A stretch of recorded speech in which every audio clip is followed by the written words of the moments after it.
Hey, what's up, guys? It's Foster from Inglês no Cru. Just real quick before we get started, we want to give a big thanks and a big shout out to Cambly. It is not Cambly, as Alexia says sometimes, so it's Cambly. Cambly.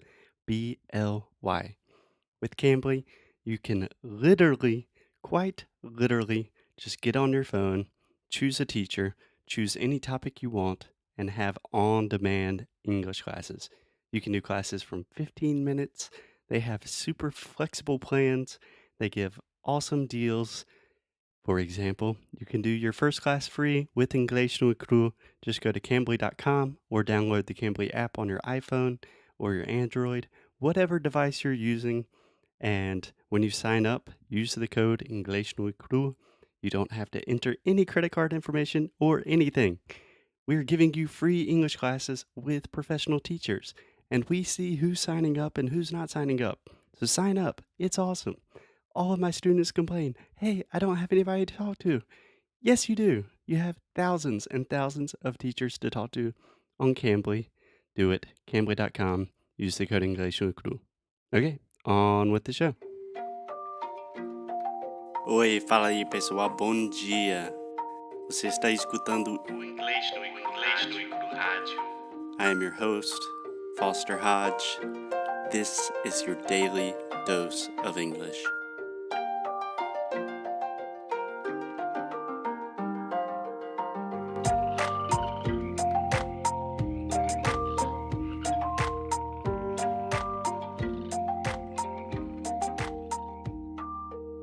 Hey, Alexia, happy Friday. Friday! I'm in love. Como é que é aquela música? How's that song? I don't know. I don't know most of the songs you sing. But it's TGIF. TGIF. What does that mean? Thank God it's Friday. Yes, that is an acronym. We have 2 great episodes on acronym. I believe I that can they're fly. episode 45 and 46 if you want to learn more about acronyms. Yeah. But today, on Friday, October 5th, I believe. Yes, that's right. We are talking about phrasal verbs because it's phrasal verbs week, y'all. I'm sorry. Yay! And I thought because it's Friday, we should do something kind of fun. And because I love talking about food and I'm always hungry and I'm a little fat boy, I wanted to talk about the verb to eat. Let's go. Okay, so Alexia, the verb to eat. Do you know what it means? Of course, comer. Okay, of course I do, Foster. What kind of question is that? So you probably also know that we have a lot of phrasal verbs. I do. Do you want to give me an example off the top of your head without looking at your notes? Eat out. Eat out. Uh-huh. Okay, what do you think eat out means? Means to go somewhere to eat. Exactly. When you eat out, you're going to a restaurant. You're leaving your house to eat. Mm-hmm. Can I say something? Yeah. So Alexia a lot of times says, should we eat outside? Which, for example, if we are in a restaurant and they have a place to sit inside and a place to sit outside, you could say, Alexia's saying, I don't make this mistake. I don't. Can I make a... Do you want to go out to eat? That's what I always say. I don't ever say, let's go eat outside. Alexia? You have to start recording me because I am making my point here. I don't have to record. Do you want me to record you 24/7? No, please. Okay. So, just a small thing. This happens a lot that the student wants to correct the professor. But no, I don't say I hear that all the time in my classes. They say, I didn't say that. And I want to say, okay. If you want to pay me and say you didn't say that, that's cool. We can argue about if you said it or not. But the truth is, you said it. So, Okay, let's continue. So eat outside would be like to eat on a patio at a restaurant, right? Right. But to eat out is just to go to a restaurant. Cool. So you could say, hey, Foster, do you want to eat out tonight? Mm-hmm. And I would say, no, let's stay in. Yeah. But probably I would say, yeah, let's eat out cheeseburgers. Woo. A brunch. Yeah. Okay, cool. So eat out is probably the easiest one. There is a less common use of eat out, which more or less means like da bronca. Yeah, I never heard this one. Yeah, so you can say if someone eats you out or chews you out, that's like when a teacher is really yelling at a student or something. It's like, I was at school and the director of the school chewed me out.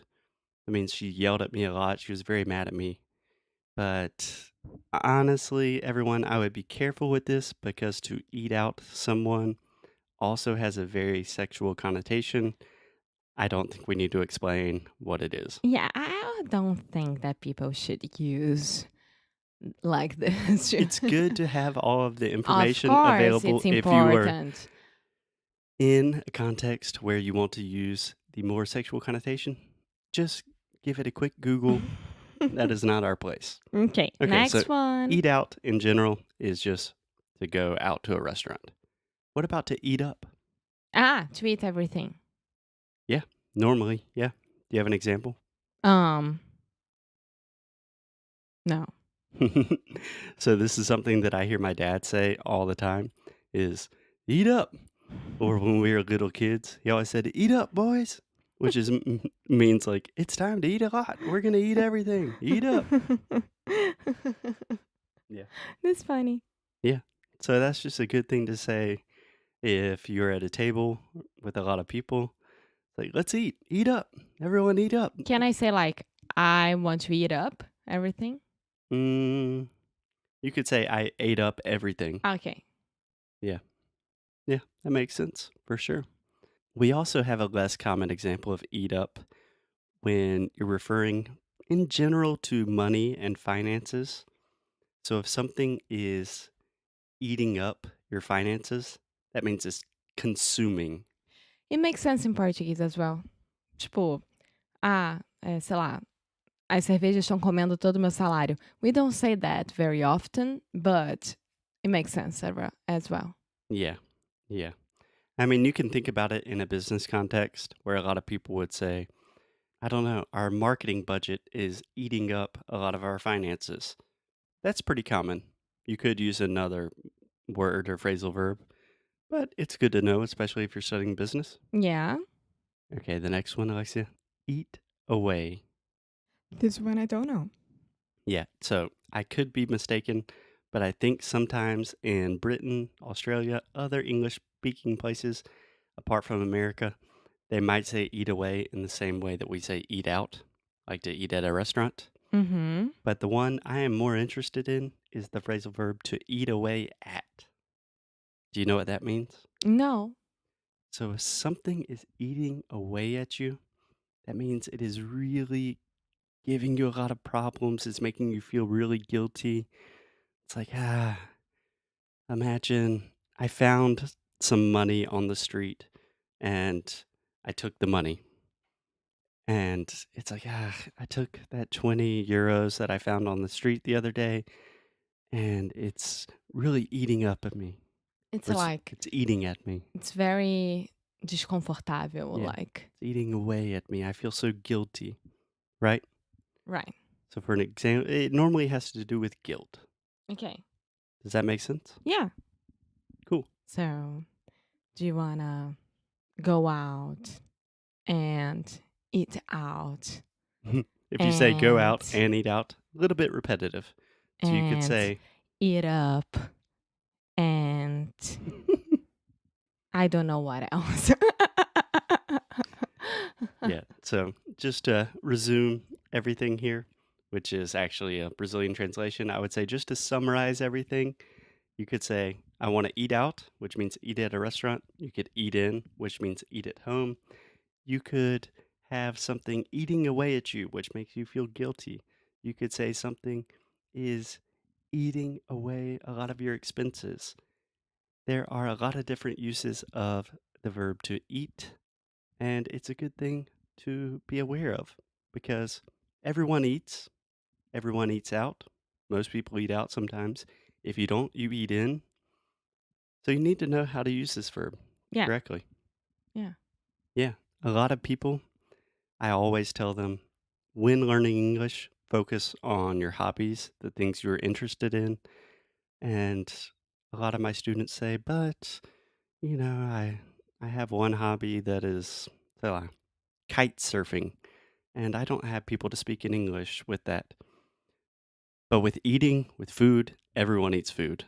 So if you are trying to improve your vocabulary and trying to connect with people, an easy way is at the table. Exactly. Cool.